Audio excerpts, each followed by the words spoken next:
Au temps de Jésus, un talent représentait une véritable fortune. On parle de 6000 journées de salaire. Une telle richesse ne reflète pas nos mérites, mais notre confiance dans le Maître. Et seule la foi peut nous guider dans la manière de gérer la grâce reçue de Dieu.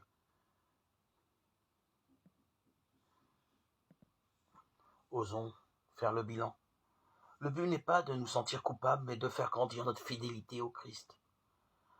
Par son travail quotidien, la femme vaillante du livre des Proverbes fait circuler la vie dans son couple.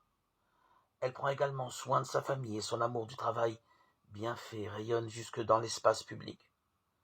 Chaque fois que nos mains travaillent, que nos cœurs s'ouvrent à l'autre et que nos intelligences améliorent le sort de chacun, nous rendons grâce à Dieu. Nous lui retournons son dû en toute justice.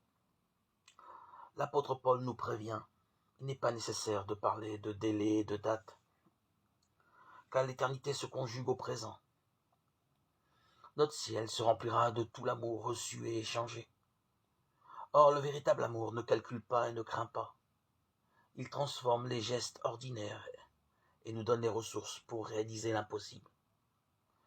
Notre trésor est d'avoir rencontré le Christ, et nous passons notre vie à le faire fructifier. Il n'y a pas de limite à l'amour de Dieu.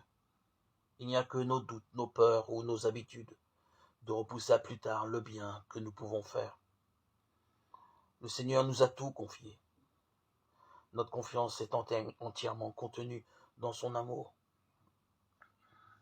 Il nous revient d'accueillir ce don en écoutant sa parole.